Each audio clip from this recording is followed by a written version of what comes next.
Sir, अब एक और अहम मौजू था साइफर केस का। उसमें चूंकि अब तक कई एक अहम बयानात रिकॉर्ड हो चुके हैं और चेयरमैन पीटीआई पर फर्द जुर्म की जो कार्रवाई थी उससे इस्लामाबाद हाई कोर्ट में चैलेंज किया गया है। जाहिद गिशकोरी साहब ने इन बयानात के ऊपर बड़ा काम किया है। सीनियर इन्वेस्टिगेटिव सहाफ़ी उन्हें हमने कुछ देर के लिए जहमत दी है कि जान सकें कि इस कहानी में कौन कौन से अहम बयानात और उनकी क्या उनमें स्ट्रेंथ है अगेंस्ट खान साहब या कुरैशी साहब। गिशकोरी साहब खुश आमदीद। शामी साहब आपसे मुखातिब हैं। गिशकोरी साहब जरा रोशनी डालें ना माशाल्लाह कि ये साइफर केस कहाँ तक पहुँचा है और कितनी देर लेगा ख़त्म होते होते। जी तो आप दोनों का बहुत शुक्रिया। इस केस को मैंने भी दूसरे रिपोर्टर्स की तरह देखा है। अब मेरे हाथ जो साइफर की एक आपकी तो काबिल नजर है ना माशाल्लाह। वो फाइल मैंने देखी है और बिल्कुल जो 36 बयानात हैं विटनेसेस के, वो चालान का भी हिस्सा हैं। और इसके अलावा जो CTW है, काउंटर टेररिज्म डिपार्टमेंट FIA का, जिसने ये सब कुछ काम किया है, इन्वेस्टिगेशन टीम ने, इन बयानात को देखते हुए बहुत सारी ऐसी चीजें मेरे सामने आई हैं। और बिलखसूस जो उस वक्त के वजारत खारजा के सेक्रेटरी थे सुहेल महमूद, वो उनका बयान बड़ा अहम है। वो इस चालान का हिस्सा है। उन्होंने बहुत सारी बातें बताई हैं, लेकिन जो अहम बातें अभी तक पब्लिक डोमेन में नहीं आई थी, उससे ये पता चलता है। उन्होंने बताया कि जी मुझे बनीगाला में बुलाया गया। जैसे ही ये साइफर आया उसके बाद बनीगाला में बुलाया गया और वहाँ मुझे बताया गया कि आप चंद मिनटों में पहुंचिए और तमाम काबीना को, दूसरे जो वहाँ पर शुरका थे मौजूद थे, उनको ब्रीफिंग दीजिए। तो वहाँ वो पहुंचे। उन्होंने कहा कि जोर जोर से आप जोरदार आवाज से पढ़िए, ऊंची आवाज से साइफर, और फिर कमेंट्री उस पर शुरू हो गई। उन्होंने बताया कि मैंने पूरी एक ब्रीफिंग दी। उसके बाद मैंने बताया कि काबीना को, आप एक काबीना से ब्रीफिंग दे रहे हैं, ये एक बहुत इंपॉर्टेंट डॉक्यूमेंट है, इसको डीकोड नहीं करना चाहिए।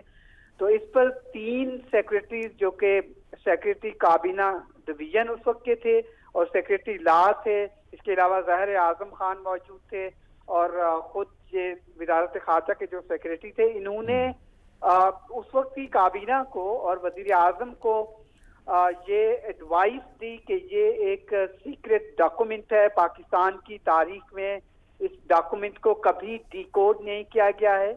हम सिफारिश करते हैं कि इसको डीकोड ना किया जाए और ना ही इररिलेवेंट लोगों को एक्सेस दी जाए। यानी साइफर को डीकोड नहीं किया जाता।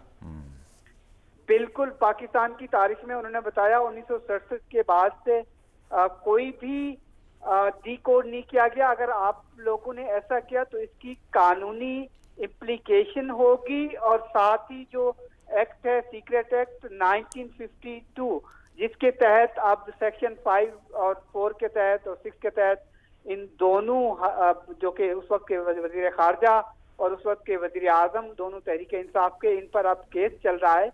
और शामी साहब, मैंने एक बात देखी है कि जो 36 इम्पोर्टेंट में से 6 अहम तरीन, जिनको आप प्राइम विटनेसेस कह सकते हैं, आपको जो भी आप उनको नाम दें, जो बहुत अहम है, उनका जो सीक्वेंस है, उनकी बातचीत का स्टाइल है, रिकॉर्ड करने का स्टाइल है, उनमें ये एक दूसरे को इंडोर्स करते हुए नजर आते हैं। उसमें एक लफ्ज भी ऐसा नहीं है जिससे लगता हो कि कहीं झोल है। अगर आप असद मजीद खान का देखिए और फिर उसके बाद जो जाहिर है उस वक्त के सेक्रेटरी खारजा सुहेल महमूद का देखिए, आजम खान का देखिए, और 1-2 और अहम इम्पोर्टेंट स्टेटमेंट है, मैं आपसे शेयर करता चलूं।